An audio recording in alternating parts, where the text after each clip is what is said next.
Assalamualaikum warahmatullahi wabarakatuh. Waalaikumsalam warahmatullahi wabarakatuh. Alhamdulillahirabbil alamin wassalatu wassalamu ala asrofil anbiya'i wal mursalin wa ala alihi washabihi rasulillahi ajmain amma ba'du. Rabbi shrahli sadri wa yassirli amri wahlul 'uqdatam min lisani yafqahu qawli. Apa kabar anak-anak ibu semuanya? Semoga selalu dalam lindungan Allah Subhanahu wa taala dan perbanyak rasa syukur kita di bulan suci Ramadan ini, karena dengan rasa syukur kita menjadi pribadi yang lebih taat kepada Allah Subhanahu wa taala. Salawat beriring salam tidak lupa pula kepada nabi besar kita, Allahumma sholli ala Muhammad wa ala ali Muhammad. Anak-anak ibu yang ibu sayangi karena Allah Subhanahu wa taala, kali ini kita akan memasuki pembelajaran yaitu tentang berkisah. Berkisah kita kali ini bukan Bu Sari yang menyampaikan, tetapi ada Pak Ustadz yang akan menyampaikan. Nah, insya Allah apa yang disampaikan oleh Pak Ustadz bisa menjadi inspirasi bagi kita semua dan bisa anak-anak ambil hikmah apa yang disampaikan oleh Pak Ustadz. Oke anak-anak ibu, mari kita mulai saja. Mendengarkan kisah salah seorang sahabat Nabi yaitu bernama Salman Al-Farisi yang disampaikan oleh Pak Ustadz yang bernama Pak Ustadz Reza Hasbi SPSI. Kepada Pak Ustadz dipersilahkan untuk memaparkan kisah Salman Al-Farisi. Silahkan Pak Ustadz. Terima kasih. Assalamualaikum warahmatullahi wabarakatuh. Waalaikumsalam warahmatullahi wabarakatuh. Alhamdulillahi ala ihsani wa syukru lahu ala taufiqihi wa amtinani.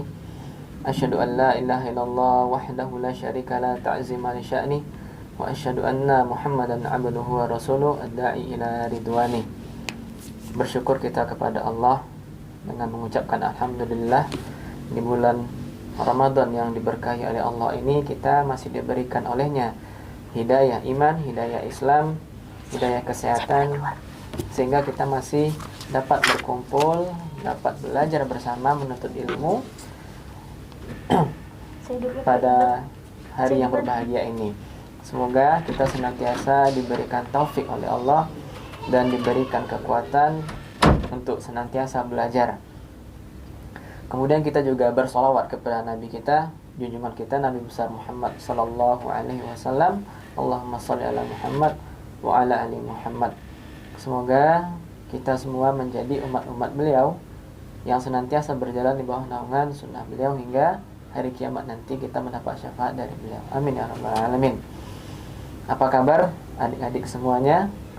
Semoga sehat-sehat selalu, semoga ceria-ceria selalu, karena meskipun kita sedang berpuasa, maka kita tetap semangat dan tetap ceria, karena bulan ini adalah bulan yang diberkahi oleh Allah Subhanahu wa taala. Nah, hari ini ya seperti yang tadi disampaikan oleh Ustazah Sari, kita hari ini akan berkisah, mendengarkan kisah. Siapa orang yang akan kita kisahkan tersebut? Nah, tadi Ustazah Sari sudah mengatakan clue-nya, namanya, siapakah orang yang akan kita kisahkan ini? Ya, dia adalah salah seorang sahabat Rasulullah. Ya, seorang sahabat Rasulullah sallallahu alaihi wasallam yang bernama Salman Al-Farisi. Ada yang sudah pernah dengar kisah sebelumnya tentang Salman Al-Farisi? Atau tadi kata Ustazah Sari ada nih anak-anak atau ada murid kita yang namanya Salman Al-Farisi. Nah, mungkin namanya itu terinspirasi dari beliau ini, dari sahabat Rasulullah ini. Orang tuanya terinspirasi dari nama Salman Al-Farisi. Nah, untuk lebih jelasnya mungkin kita akan sama-sama mendengarkan siapa sih Salman itu dan dari mana sih Salman itu, kemudian bagaimana sih kisahnya Salman itu, kemudian apa sih pelajaran yang paling penting yang bisa kita petik dari kisah hidupnya Salman. Yang pertama, sama-sama kita berdoa dulu sama Allah Subhanahu wa taala. Rabbi shrah li sadri wa yassir li amri wahlul 'uqdatam min lisani yafqahu qawli.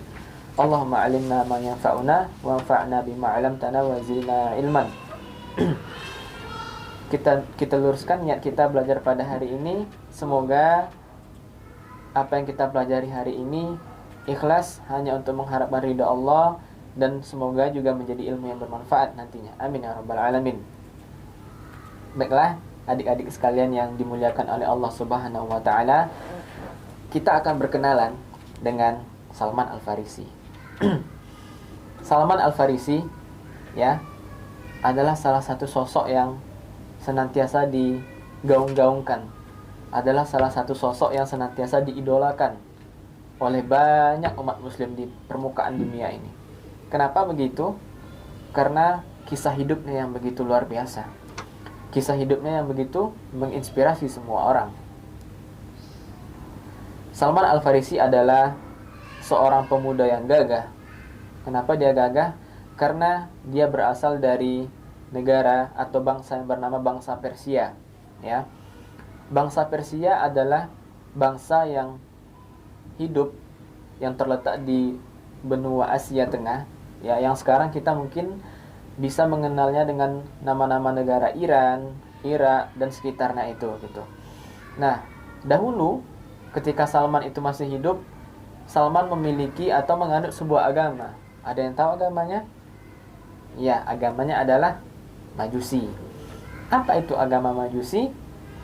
Agama Majusi dikatakan oleh para ahli sejarah ialah agama yang menjadikan ya api sebagai media untuk menyembah Tuhannya. Ya.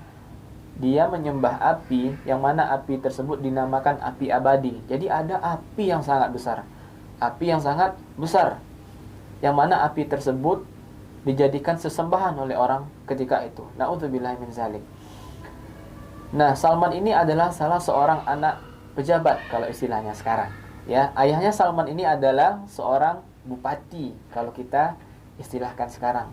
Pokoknya ayah Salman ini adalah orang yang memiliki kedudukan yang penting di bangsanya ketika itu. Suatu hari, ayah Salman meminta Salman untuk mengerjakan suatu perintah. Yang mana perintahnya itu adalah, "Nak, ayah ada tugas untuk engkau." Dijawab oleh Salman, "Apa itu ayah?" Salman adalah anak yang berbakti kepada ayahnya. Maka Salman langsung menjawab apapun yang diminta oleh ayahnya. "Nak, hari ini ayah ingin menugaskan engkau untuk melihat sebuah tanah kita atau sebuah tempat lahan desa kita di suatu desa di sebelah sana, di seberang bukit sana gitu."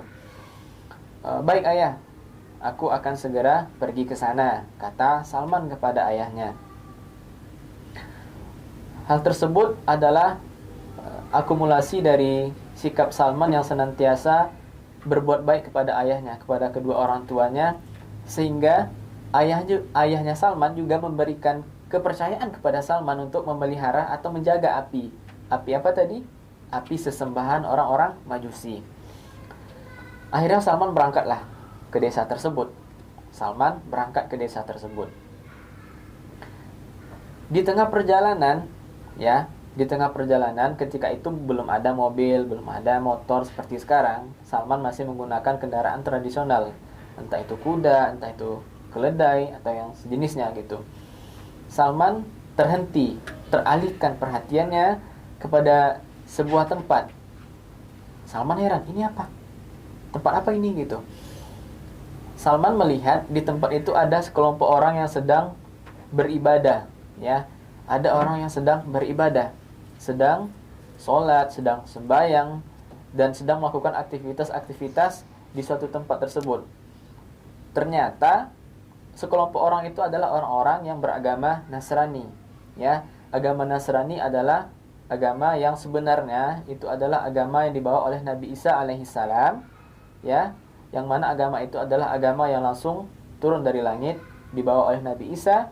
Kemudian setelah Nabi Isa wafat, agama tersebut dirubah oleh pengikut Nabi Isa. Dan singkat cerita, Salman tertarik. Ini apa ya? Kok orang tuh nggak nyembah api kayak di desa kami? Nah, Salman itu nggak tahu ternyata di tempat lain itu ada orang-orang yang juga beribadah, namun tidak menyembah api. Salman ini sangat jarang keluar dari kampungnya. Kemudian Salman pergi mendekati kelenteng ataukah kuil ataukah tempat beribadah mereka gitu. Salman pergi ke sana. Dilihatnya orang-orang sedang sembahyang gitu. Ternyata Salman tertarik gitu. Wah, ternyata ibadahnya enak. ternyata ibadahnya lebih mudah, tidak perlu menjaga api, apinya tidak perlu padam, tidak ada pakai apa-apa gitu. Salman tertarik gitu. Kemudian dia ngobrol dengan salah seorang yang sedang beribadah di sana. Paman gitu. Paman, saya ingin tanya, nama saya Salman. Paman, ini apa? Kemudian paman tersebut menjawab, oh, ini kami sedang beribadah, wahai pemuda. Oh, kenapa berbeda dengan agama kami? Ditanya oleh si paman, emang agama kamu apa? Kalau di kampung saya, itu orang-orangnya nyembah api, paman. Dijawab oleh si paman, oh beda. Kalau agama kami ini bukan menyembah api. Ya, agama kami ini berasal dari Syam. Adik-adik sekalian tahu di mana itu Syam? Ada yang bisa menebak? Ya, Syam itu ada 4 negara saat ini.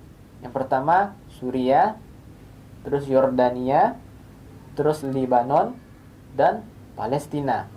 Pasti sudah tidak asing kan dengan nama-nama negara itu, apalagi Palestina. Di bulan yang berkah ini kita sama-sama berdoa sama Allah, semoga Allah Subhanahu wa taala menolong saudara-saudara kita yang ada di Palestina dan sekitarnya. Amin ya rabbal alamin. Kemudian singkat cerita, Salman ingin masuk ke agama tersebut karena dia pikir agama ini adalah agama yang lebih masuk akal, tidak menyembah api. Masa Tuhan itu harus dijaga gitu. Begitu pikir Salman.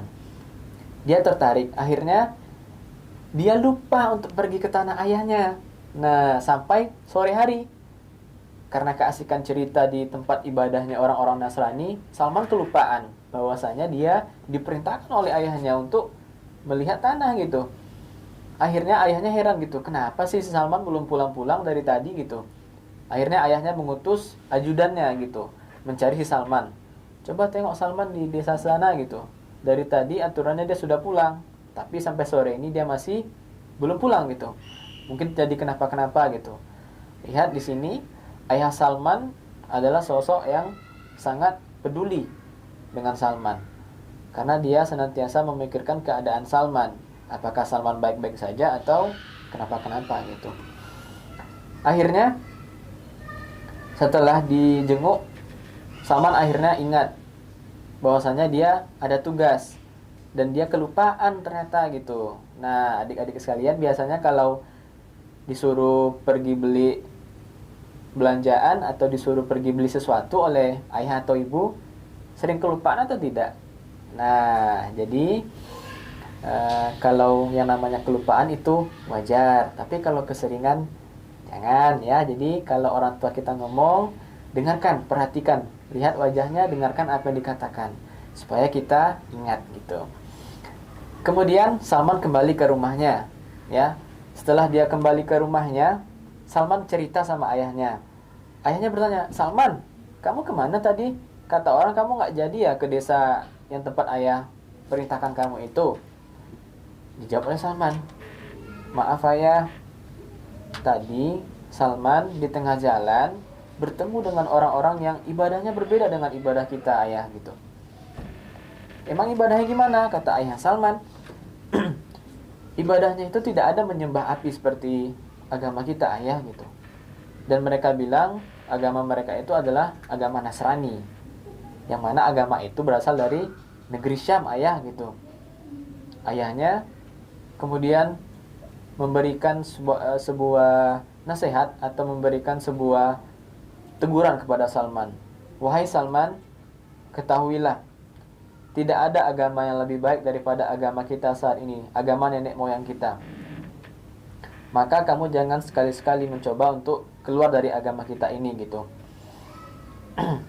Ternyata ayahnya Salman tidak suka kalau Salman tertarik kepada agama selain agama Majusi. Akhirnya ayahnya mengurung Salman di kamarnya. Tidak hanya mengurung, bahkan kakinya Salman diikat. Nah itu, namun Salman tidak melawan gitu. Nah itulah hal yang penting untuk kita pelajari yang pertama dari Salman. Dia adalah seorang anak yang sangat patuh dan berbakti kepada ayahnya. Walaupun dia dimarahi oleh ayahnya, dikurung oleh ayahnya, dia tidak membentak sedikit pun. Dia hanya patuh dan nurut saja gitu. Jadi adik-adik sekalian, kalau sekiranya orang tua kita memberikan sebuah teguran, sebuah pelajaran, terima saja dan ikuti saja apa kehendak orang tua kita selama itu baik. Insya Allah pasti baik untuk adik-adik sekalian. Kemudian Salman dalam keadaan kakinya terikat, terkurung. Salman terus-terus bertanya-tanya, sepertinya saya harus masuk agama itu deh, tapi gimana ya caranya? Adik-adik ada yang tahu gimana caranya? Ya, Salman berkirim surat dengan orang-orang yang di tempat ibadah tadi gitu. Dia bilang, nanti kalau ada orang-orang dari Syam datang ke negeri kita ini, tolong kabarin saya ya gitu. Karena saya ingin ikut ke sana gitu.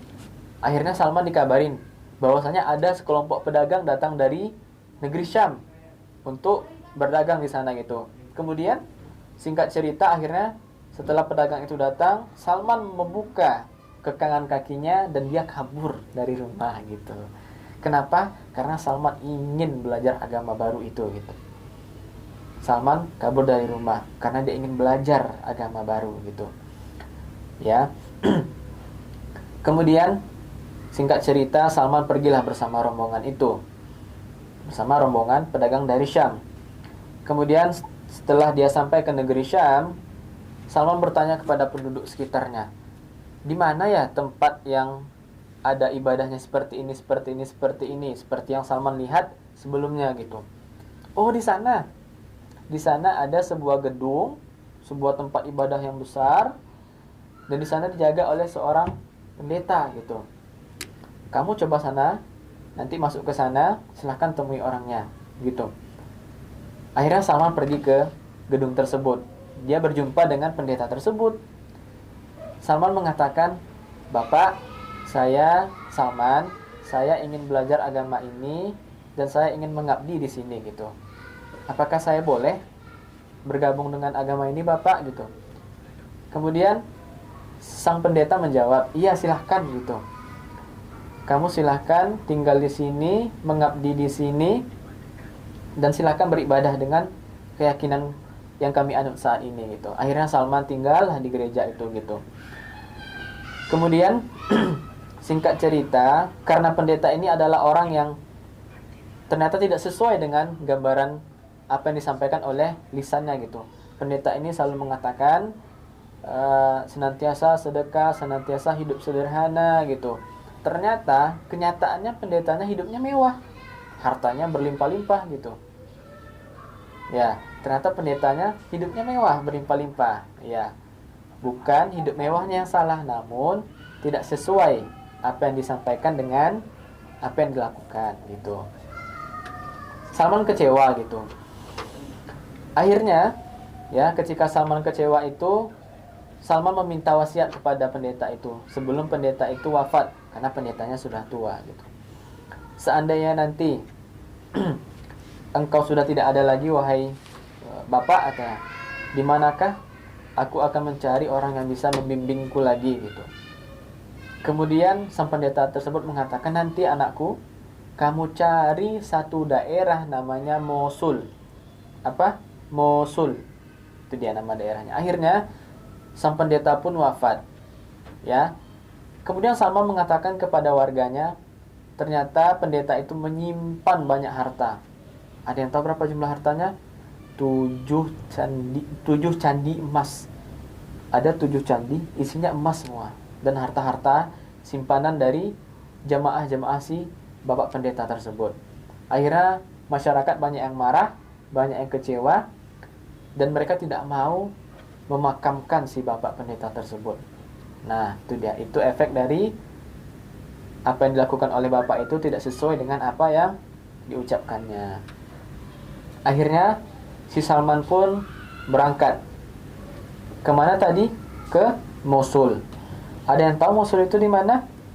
Mosul itu adalah satu daerah yang berada di antara Irak dengan Iran, ya. Jadi Mosul itu adalah satu kota yang ada di Irak tepatnya gitu. Salman berangkatlah ke sana gitu. Kemudian dia mencari tempat ibadah yang sama lagi dengan sebelumnya. Dia mencari bapak pendeta juga. Ketika sampai di Mosul, Salman mencari gedung tempat dia beribadah yang sama seperti sebelumnya gitu. Salman mengatakan ke bapak pendeta tersebut, "Bapak, saya dari negeri Syam, sebelumnya mengabdi di tempat ibadah sana. Saya bersama pendetanya di sana beribadah, melayani umat, melayani jamaah.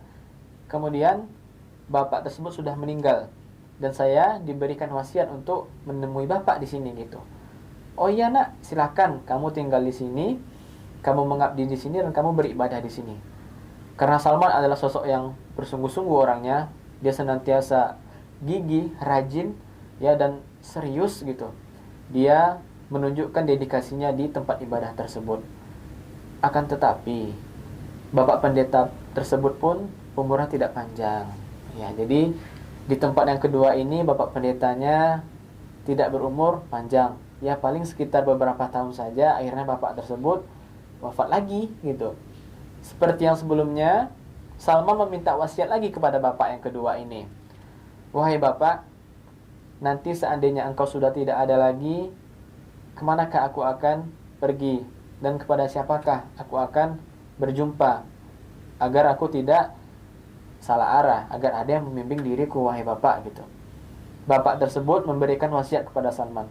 "Nah, nanti engkau pergi ke daerah yang namanya Nasibin." Ya, ada yang tahu Nasibin itu di mana? Nasibin itu juga adalah salah satu daerah yang berada di antara Mosul dengan Syam gitu. Jadi kalau yang pertama tadi kan Mosul, ya. Sekarang namanya Nasibin. Nasibin itu letaknya antara Mosul dengan Syam gitu. Kemudian setelah bapak tersebut wafat, Salman pun berangkat gitu. Setelah Salman sampai di Nasibin, Salman kembali mencari tempat beribadah tersebut, berjumpa dengan pastor atau pendeta tersebut, mengabdi di sana, beribadah di sana, melayani umat di sana. Akan tetapi lagi-lagi usia dari pendetanya sudah tidak lama lagi. Artinya pendetanya juga tidak berusia panjang. Dan pendetanya juga akan segera wafat. Sebelum wafat, Salman lagi-lagi minta wasiat. Ini pelajaran kedua. Ya, untuk adik-adik sekalian, kita itu boleh meminta wasiat kepada orang tua kita. Kenapa? Karena umur tidak ada yang tahu. Ya. Usia, kapan kita wafat, tidak ada yang tahu. Maka adik-adik sekalian, sekiranya nanti ingin meminta wasiat kepada kedua orang tua, boleh. "Ayah, ibu, adakah wasiat untuk Ananda?" Kalau ada, mungkin boleh ayah dan ibu tulis, atau boleh ayah dan ibu sampaikan kepada Ananda gitu. Itu adalah pelajaran kedua dari Salman. Salman orangnya memiliki inisiatif untuk meminta wasiat. Akhirnya singkat cerita, pastor di Nasibin tersebut pun meninggal. Ya, pastor tersebut pun meninggal. Kemudian wasiat terakhir dari pastor itu adalah pergi ke satu daerah yang bernama Amuria. Apa nama daerahnya, adik-adik sekalian? Amuria. Ada yang tahu di mana Amuria itu? Amuria itu adalah salah satu daerah yang berada di wilayah timur Kekaisaran Romawi saat itu. Jadi waktu itu ada satu kekaisaran yang sangat besar, namanya Romawi. Dan Romawi ini punya lawan, ya, kekaisaran juga, namanya Kekaisaran Persia. Tempat asalnya si Salman Al-Farisi. Akhirnya Salman berangkatlah ke kota Amuria tersebut. Masih sendirian. Lihat, kalau kita sungguh-sungguh, kalau kita gigih, maka kita walaupun bersendirian, walaupun kita berjalan tidak ditemani oleh orang lain, kita tetap akan sanggup. Ya. Yang menjadi poinnya adalah kita sungguh-sungguh. Maka dalam belajar, dalam beribadah, ya, kita harus senantiasa sungguh-sungguh walaupun tidak ada yang melihat kita. Karena yang melihat kita siapa? Allah Subhanahu wa taala. Kemudian setelah sampainya Salman di Amuria, dia akhirnya berjumpa dengan orang yang dimaksud oleh si pastor tadi. Dia bekerja di sana. Nah, kali ini Salman bekerja. Dari hasil pekerjaan Salman, dia mendapatkan beberapa ekor sapi dan seekor kambing gitu. Jadi di tempat sebelumnya Salman dia tidak sempat bekerja, namun di Amuria Salman bekerja dan dia mendapatkan upah. Apa tadi? Beberapa ekor sapi dan seekor kambing. Lagi-lagi orang yang membimbingnya tersebut tidak berusia panjang. Dan lagi-lagi pelajaran yang kedua tadi apa? Salman meminta wasiat lagi. Namun kali ini wasiat dari bapak tersebut berbeda dari wasiat yang sebelum-sebelumnya. Bapak tersebut mengatakan, "Wahai anakku, saya tidak mengenal seorang pun yang berpegang pada perkara agama yang sama dengan kita. Akan tetapi, anakku nanti akan ada seorang nabi yang datang. Yang mana nabi ini ajarannya sama dengan ajaran Nabi Ibrahim." Apa ajaran Nabi Ibrahim? Kita lihat di Mushaf surah Al-Baqarah ayat 132. Apa kata Nabi Ibrahim kepada anak-anaknya? "Fala tamutunna illa wa antum muslimun." Dan janganlah engkau wafat, janganlah engkau meninggal kecuali engkau berserah diri, kecuali engkau seorang muslim. Ya. Itu adalah ajaran Nabi Ibrahim alaihissalam. Ya. Jadi siapakah nabi yang dimaksud oleh bapak ini? Ada yang tahu anak-anak sekalian, adik-adik sekalian? Ada yang bisa menebak? Ya, jelas. Dia adalah Nabi Muhammad sallallahu alaihi wasallam. Tapi kan kalau kita dikasih tahu nanti jumpai di sana pasti ada ciri-cirinya kan? Nah, bapak ini memberitahu ciri-cirinya, ya. Dia akan datang dari negeri Arab. Ya. Dia adalah orang yang berbangsa Arab. Dan dia nanti akan pergi ke sebuah kota yang bernama Madinah. Itu adalah ciri-ciri yang pertama. Kota tersebut adalah kota yang dipenuhi oleh batu-batu hitam. Banyak pohon kurma di sana. Di kota Madinah banyak pohon kurma. Itu ciri yang pertama. Ciri yang kedua, Nabi tersebut tidak mau makan sodako. Artinya, Nabi Muhammad SAW tidak mau makan harta sodako. Yang ketiga, ciri-cirinya adalah dia hanya mau makan dari hadiah. Artinya Nabi Muhammad itu hanya mau makan sesuatu jika itu bentuknya hadiah. Kemudian yang keempat, nanti di punggung Nabi Muhammad itu, punggungnya ada sebuah cincin kenabian, bentuknya daging. Ya, tidak besar. Itu adalah ciri-cirinya yang bisa engkau lihat nantinya, wahai anak-anakku gitu. Jika engkau bisa pindah ke negeri itu, menjumpai dirinya, belajar bersamanya, bersahabat dengannya, maka lakukanlah. Itu adalah wasiat bapak yang terakhir. Alhamdulillah akhirnya Allah memang memberikan jalan kepada hambanya yang bersungguh-sungguh. Salman diberikan kesempatan untuk pergi ke negeri Madinah. Suatu hari pedagang dari Bani Kalb melewatinya. Salman bertanya, "Wahai paman, akan kemanakah engkau paman?" Si paman ini menjawab, "Nak, kami akan pergi ke negeri Arab untuk berdagang. Ada apa? Kamu ingin ikut?" Ketika Salman mendengar itu, Salman senang. Artinya dia satu perjalanan atau dia akan satu tujuan dengan para pedagang. "Iya paman, saya ingin ke sana." "Tapi apakah engkau punya uang, wahai Salman?" kata si paman. Salman menjawab, "Tidak paman, tapi saya punya beberapa ekor sapi dan seekor kambing. Silakan paman ambil sebagai ongkos saya," gitu. Akhirnya Salman berangkat bersama pedagang itu. Ya, Salman berangkat bersama pedagang itu. Akan tetapi di tengah perjalanan, ketika Salman sedang berangkat bersama pedagang itu, pedagang tersebut berhenti di sebuah daerah namanya Wadi Al-Qura. Ya, Wadi Al-Qura, belum sampai kota Madinah, dekat dengan Madinah. Dan pedagang ini menjual Salman gitu. Bayangkan, Salman sudah memberi dia upah, akan tetapi Salman dijual lagi gitu. Ya, jadi ketika kita bersungguh-sungguh, ketika kita bertekad untuk menjadi lebih baik dari sebelumnya, Allah akan memberikan kita ujian. Apakah kita jujur, atau kita hanya ica-ica aja, atau kita hanya bohong-bohong saja gitu. Tekad kita akan diuji oleh Allah Subhanahu wa taala. Inilah salah satu bentuk pengajaran Allah kepada Salman. Apakah Salman betul-betul jujur orangnya, ingin mengetahui agama yang serius, agama yang benar, agama yang lurus? Allah uji dia dengan seperti ini. Salman menerima ujian ini gitu. Pedagang ini menjual Salman kepada salah seorang Yahudi, ya, Yahudi dari Bani Wadi Al-Qura, ya. Singkat cerita, suatu hari sepupu majikannya Salman ini yang dari Yahudi Bani Quraizo. Bani Quraizo ini adalah salah satu Bani Yahudi yang ada di kota Madinah ketika itu. Datang menemui si sepupunya telah membeli si Salman gitu. Dia ingin membeli Salman gitu. Ya udah gini aja, saya banyak pohon kurma di Madinah gitu. Kamu kan di sini nggak ada pohon kurma. Kalau saya di Madinah banyak pohon kurma. Gimana kalau si Salman untuk saya saja, saya beli nih gitu. Ya sudah silakan dibawa gitu. Akhirnya si Salman ikut kepada paman yang orang Yahudi tadi. Dari mana tadi dia? Dari Bani Quraizo di kota Madinah.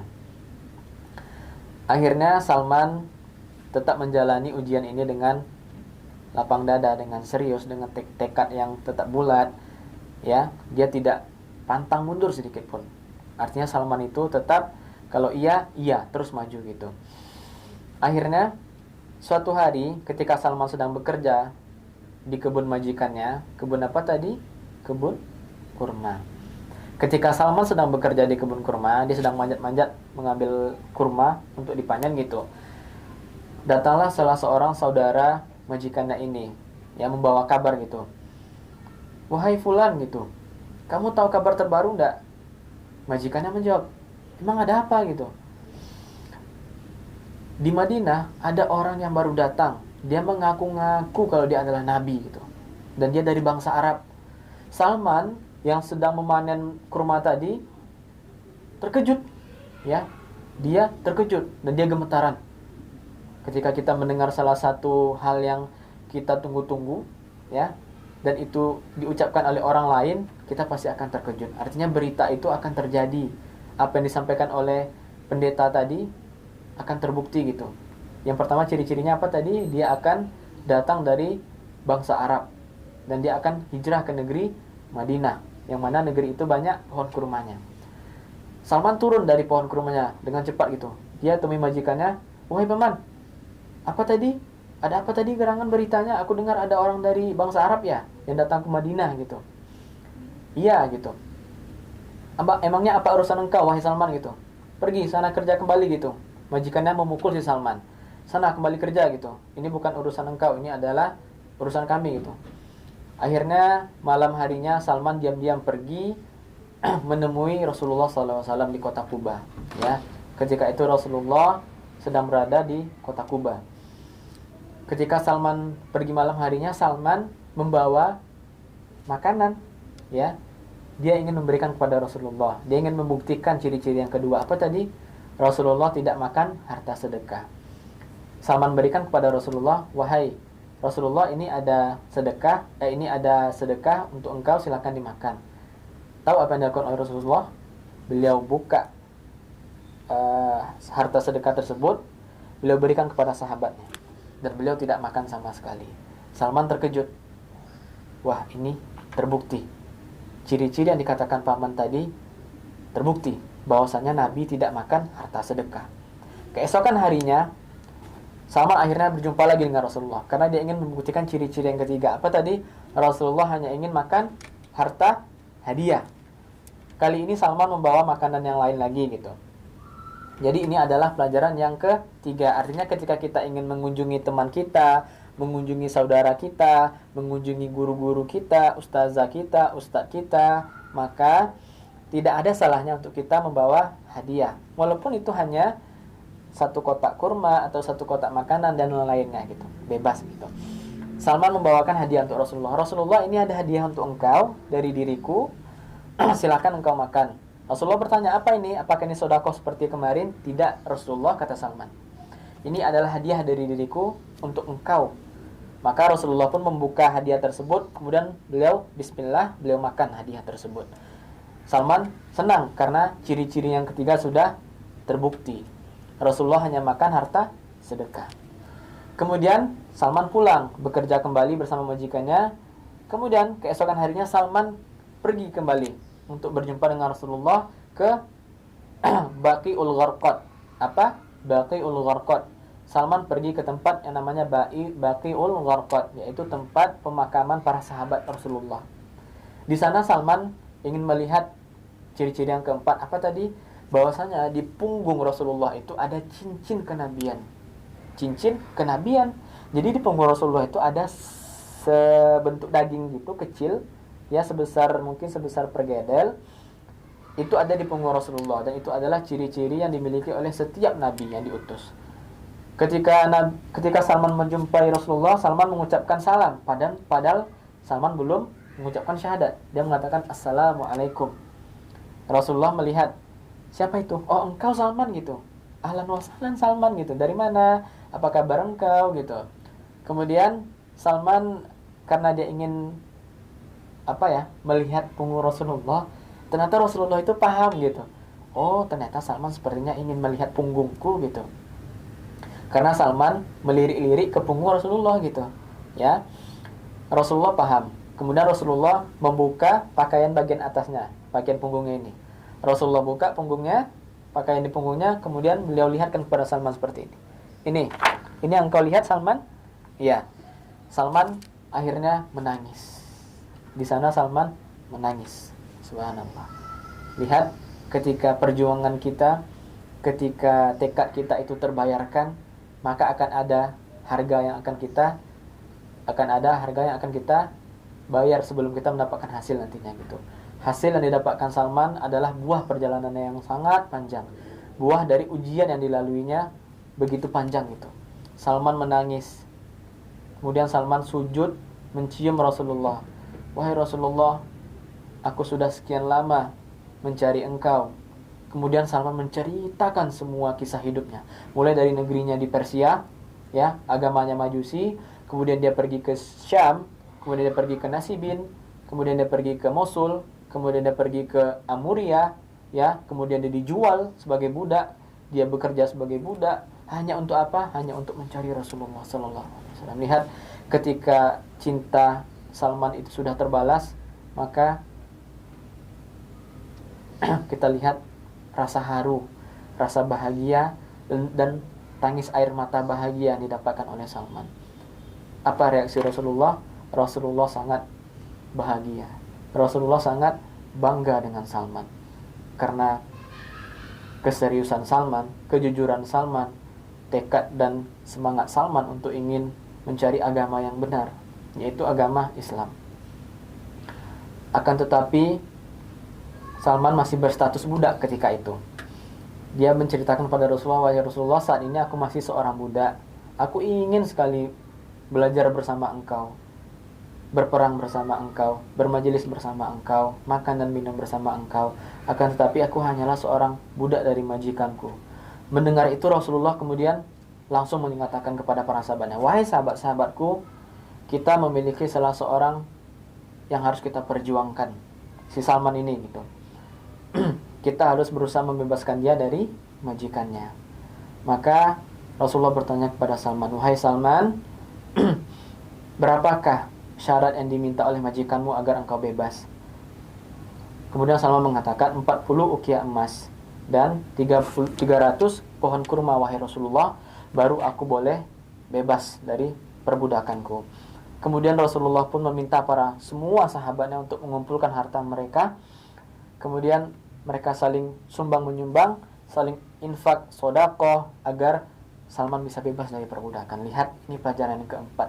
Ketika kita sudah serius, ketika kita bersungguh-sungguh, ketika kita jujur sama Allah, Allah akan bantu kita. Apa kata Allah? "Wa may yatawakkal 'ala Allah fahuwa hasbuh.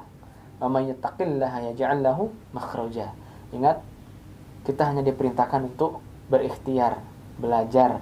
Untuk hasilnya itu adalah urusan Allah Subhanahu wa taala. Allah hanya melihat proses kita, adik-adik sekalian. Allah tidak meminta kita hasilnya. Allah melihat proses kita. Apakah kita jujur atau tidak dalam proses. Kita lihat Salman adalah orang yang sangat jujur dalam proses dia mencari agama Islam. Akhirnya Rasulullah pun meminta Salman untuk menggali 300 lubang agar ditanami kurma.